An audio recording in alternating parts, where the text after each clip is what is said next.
Hello and welcome to another session with NPT Banking and thank you for joining in. I am Nitant Trilokekar. My initials are NPT. Nitant Prakash Trilokekar is my full name. I am a chartered accountant and because my initials are NPT, the name of the channel is NPT. And you can bank upon me for a lot of things, viewpoints and handholding as we are doing today. Today's topic is covering the requirement of the new LFAR, which the RBI has introduced, which I've been trying to introduce for more than a year now. This is with special reference to Annexure 2, which requires the branch to give to you the details of the 10 largest borrowers. First of all, you need to recheck whether these are the 10 largest borrowers or if there are more which they have skipped wrongly or misinterpreted the non-funded activity, because recent fraud cases, the non-funded becomes funded on the happening of an event and it's a big issue. This I'm referring to the circular dated 5th September 2020. As I have a policy of taking bad news as good news and converting it to my advantage, I would like to share this also with you. The format of Annexure 2 is to be filled in by the branch and not by you. Therefore, merely ticking it and saying that what the branch has given to you is correct will not do justice to your job, firstly. And secondly, I would not even think that it shall pass the peer review, because a mere tick does not mean that you have done your work correctly or thoroughly. Therefore, I am introducing to you a checklist which you may use to your advantage. I have given some points which you may amend or even add as you feel fit as per your circumstances. This is a generalized checklist for 10 largest borrowers which we have been using much before the LFAR as amended today has come into being. I would recommend you use this checklist on your laptop and then add the lines, add the observations, and only after the audit is over, print it and keep it as a hard copy for retrieval tomorrow, especially the peer review which will come definitely, because banking sector is the first sector which is for the peer review. Let me go through the checklist which you will find, the link which you will find below. And the checklist, let us discuss in very short. The first few points are only the fact sheet of the facility. This will lead on to whatever you want to do, that is whatever you want to cover. Then there are some process audit as required under LFAR, that is whether the valuation is seen reasonable or not, and just a valuer certificate is not enough. For example, if you have a third party, a general asset, then you have a third party valuation on the net. For example, house property, you can find whether the price is reasonable as per the area, as per the year of construction, etc. And that is available easily on the net, which I can do sitting over there. Insurance of the bank. The insurance of the bank of the primary and the collateral security should be with the branch name. We have seen cases where securities have been taken as primary in one branch, retrieved in an unofficial manner and taken as advance in some other branch, and since the bank name is there, they were hidden, that two loans were given against the same security.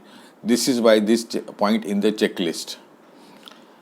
In case of mortgage or charge on the assets of the company, the date of the last ROC charge confirmation is important, because the borrower may remove the charge unauthorizedly without the permission or notice of the branch by some fraudulent manner.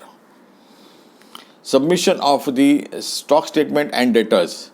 The Annexure 2 may have the last requirement of the last date, but I would request you to see the last 6 submissions, because this will show whether the borrower is disciplined or not.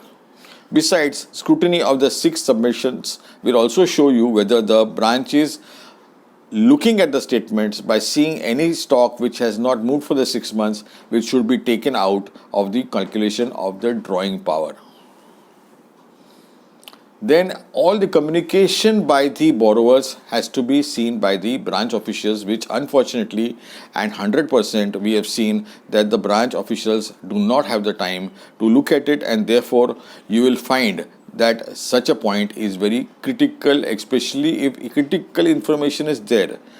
I will give you an example that the tax audit statements were submitted as part and parcel of the review requirement, and in that it was mentioned cash given to the retiring partners.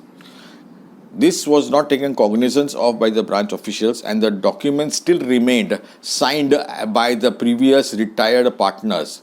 Therefore, these documents remain as not official, and the bank cannot take action on that, because the submission of the tax audit statement can also prove to be notice given by the borrower saying or telling of the change of management.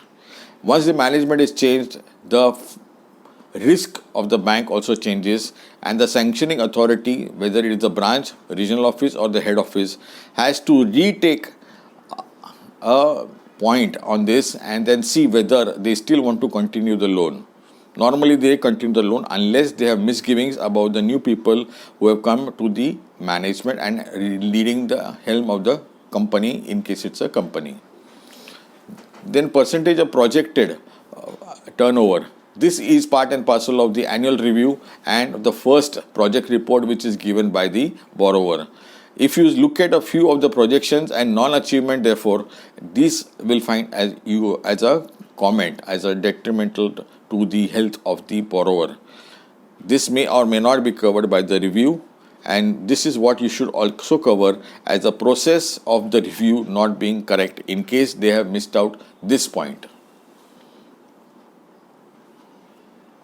The transaction audit is another requirement which is very difficult in theory to do if you call it analysis of the account. When the borrower is very big and one day's transaction exceeds one page, then you have a problem of analysis. What I would recommend is you convert this statement into the Excel format, use a filter on the narration or the name of the party, and through the filter you will find certain names.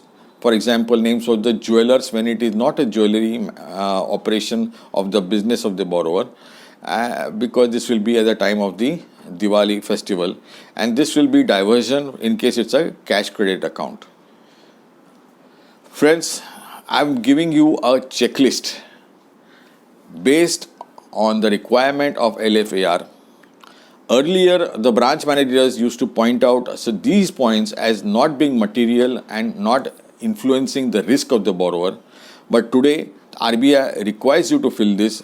Therefore, you can have an easy negotiation with the branch manager saying that I have to fill this up, and therefore I would make a big statement just now, which you can take it up as a challenge, that in case you find that in your branch not a single borrower has a negative comment based on this annexure, then you have not done your job, or somebody has manipulated one hell of a bit, and do a recheck.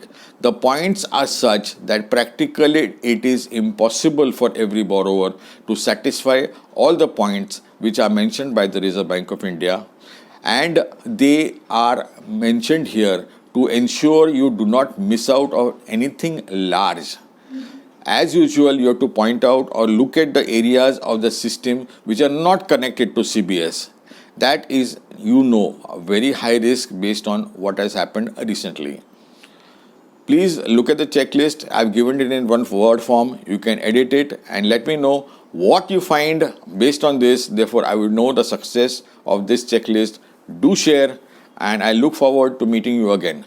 This is Nitant Trilokekar signing off, hoping to see you again next time.